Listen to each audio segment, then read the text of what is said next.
Jadi waktu Buddha mengajarkan ini ya, 4 kan ya, napas panjang, napas pendek ya, seluruh tubuh nafas, terus nanti yang keempat apa? Menenangkan seluruh tubuh nafas. Ya. Kadang-kadang itu semua terjadi secara natural, tanpa kita dengan sengaja pindahin ke satu level ke level yang lainnya, itu semua udah langsung terjadi. Ya. Nah, yang bagus sih malah yang natural, ya nggak perlu disuruh, itu udah natural sendiri. Batinnya langsung perhatiin seluruh tubuh, nafas halus, ya, mau panjang mau pendek. Dengan 4 ini aja, ya, dengan 4 instruksi ini saja, ya, kita tuh bisa mencapai sampai 4 jana katanya. Nah, tentu 4 jana ini versi sutta ya. Kalau versi Abhidhamma jadi 5 jana. Tahu kenapa beda? Karena faktor jana kan ada 5. Ya. Mau masuk ke jana 2 ya, kalau versi sutta itu guru di buku juga ngajarin bahwa langsung merenungkan Wittaka Wicara itu ganggu ya. Karena Wittaka kan bagaimanapun terus ya aplikasikan pikiran, jadi kayak sibuk ya. Terus wicara juga, bentar pegang, bentar lepas, bentar pegang, bentar lepas gitu ya.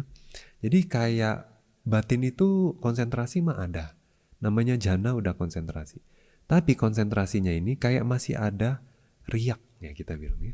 Kalau air itu nggak begitu hening, nggak bergeming tuh, nggak. Tapi kayak dikit-dikit getar, dikit-dikit getar gitu ya.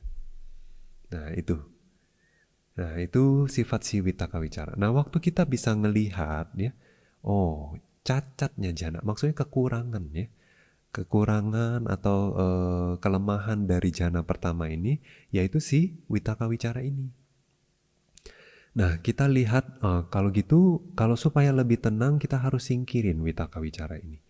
Nah, kalau jana itu cuma hanya ada piti, sukha, ekagata ya, ketertarikan, kedamaian batin dan keterpusatan batin, waktu itu konsentrasi pasti lebih hening ya. Nah, jadi setelah melihat cacat dari jana yang bawah, terus dengan mengharapkan untuk mengembangkan jana yang lebih tinggi, kita akhirnya bisa melepaskan kemelekatan. Karena tadinya kita masuk jana 1 kan udah enak. Nah, takutnya melekat nih, nanti nggak naik-naik. Nah, untuk supaya naik konsentrasinya kita harus lepas kemelekatan itu. Baru fokus lagi, sebetulnya nimitta yang sama. Fokus nimitta yang sama. Nah, nanti karena kecenderungan kita mau lepas itu, dia masuk lagi jana yang lebih tinggi. Nah, begitu juga untuk mau naik ke jana 3. Ya. Nah, kita harus melihat piti. Piti kegiuran, ketertarikan. Bagaimanapun kalau batin tertarik sama objek ya, itu juga sedikit banyak ada. Ya, kayak riak gitu di dalam batin. Nggak begitu hening. Nah, ini juga akan mengganggu. Nah, kita singkirin. Jadi nanti masuk jana 3. Nah, dari jana 3 juga ada sukha, kedamaian.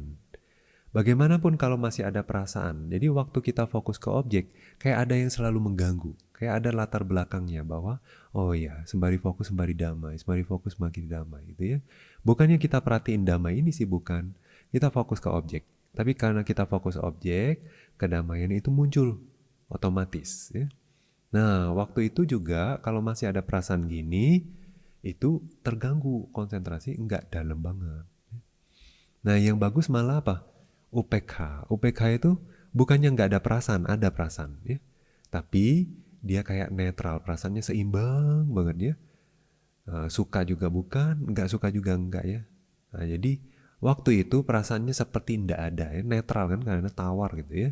Jadi fokus itu benar-benar fokus ya, ke objek, nggak ada perasaan gitu ya. Nah, jadi konsentrasinya kuat katanya. Nah, tapi kalau versi Abhidhamma, singkirkan dari jana 1 ke jana 2-nya itu, singkirin satu aja katanya, Wittaka aja. Nah, mau masuk jana 3, singkirin wicara aja gitu ya. Nah, jadi waktu disingkirin 4 kali, berarti ada 5 jana nanti jadinya. Nah, lalu waktu dijelaskan kenapa ada 2 cara menyingkirkan gitu ya, katanya kalau kebijaksanaannya cukup tajam ya, dia bisa langsung singkirin Wittaka Wicara bersamaan. Nah, tapi kalau kebijaksananya agak tumpul, dia nggak bisa langsung. Dia harus step by step, ya, setahap demi setahap.